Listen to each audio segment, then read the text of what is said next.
There is a certain kind of person that others almost always misread. They are quiet in crowded rooms. They notice things most people walk right past. And at home, there is almost always a cat nearby, curled on the armrest, watching from the windowsill, or pressing a warm head against their hand at exactly the right moment. Most people smile and say, "Oh, they're just a cat person." But what if that simple label is hiding something much deeper? Because the science tells a completely different story.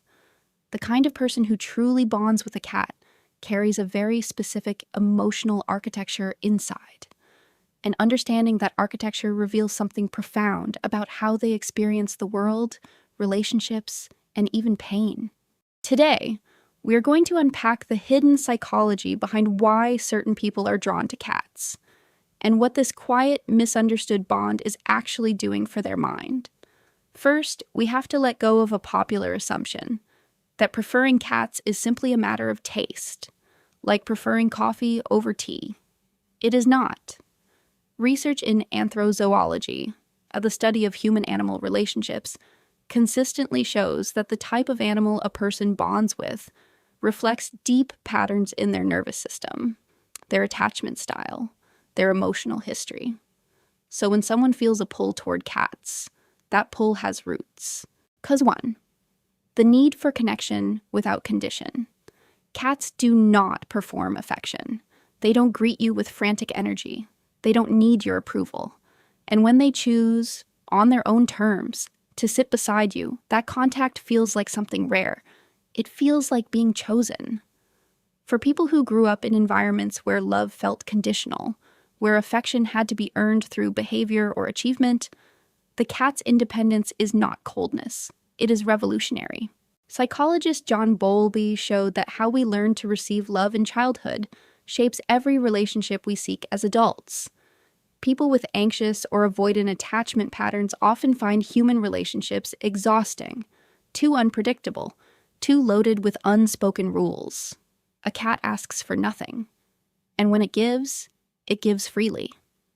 That dynamic quietly fills something in people who learned early that love was never guaranteed. Cause 2. Emotional mirroring without pressure. Cat owners frequently describe something they struggle to put into words. The cat always seems to know. When they are sad, the cat appears. When they are overwhelmed, the cat settles beside them without being called. When they need stillness, the cat provides it without asking for an explanation. This is not coincidence. Cats are highly attuned to shifts in human body language, vocal tone, and even cortisol levels, the hormone our body releases under stress. Their nervous systems are sensitive instruments that pick up on signals most humans never consciously register. For people who are themselves overly aware, who notice every shift in energy, every change in tone, the cat's sensitivity feels like recognition, like meeting someone who speaks the same silent language. They don't have to explain themselves. The cat already knows. And it stays anyway. Now let's look at what this bond is actually doing inside them. Because beneath the surface, 3 important things are happening. Truth 1. Cats regulate the nervous system. When a cat purrs, it produces vibrations between 25 and 150 hertz.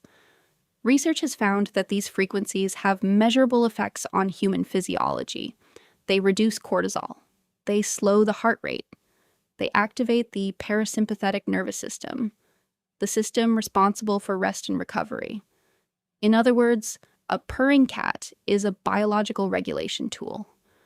For people who live with chronically activated nervous systems, who overthink, who carry emotional tension in their body without always knowing why, this is not a small thing. It bypasses the thinking mind entirely and speaks directly to the body, and the body responds by letting go. Truth 2. The bond teaches presence. Cats do not live in the past. They do not anticipate the future. They are completely here, in this moment, in this patch of sunlight, in this breath.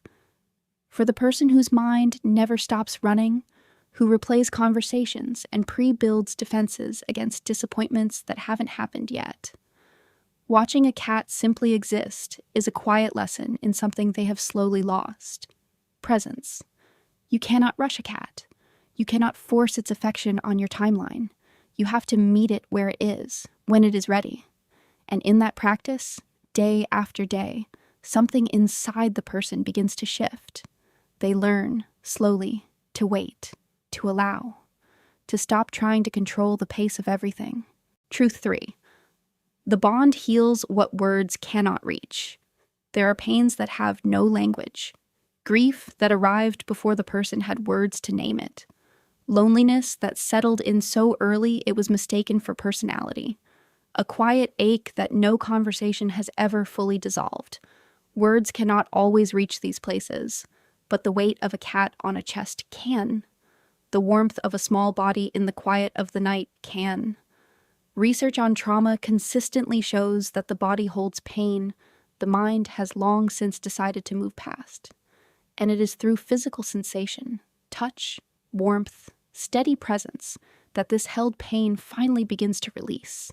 Cats offer exactly this: a non-verbal contact that is safe, consistent, that makes no demands and carries no judgment.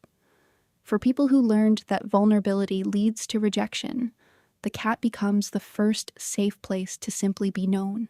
Not through words, just through presence. These are not people who love cats because they cannot handle people. They love cats because they recognize something in that bond that most people rush past without noticing. That presence, offered freely, without agenda, is one of the rarest and most healing things in this world. If a cat has ever shown up for you at exactly the right moment, share that moment in the comments. Your capacity for this kind of quiet, deep connection is not a weakness. It is one of your greatest strengths. If this video gave you something, please like and share it with someone who might need these words today. I'm Apex. Subscribe so we never miss a chance to explore the deeper layers of what makes us human. Take care, and I'll see you next time.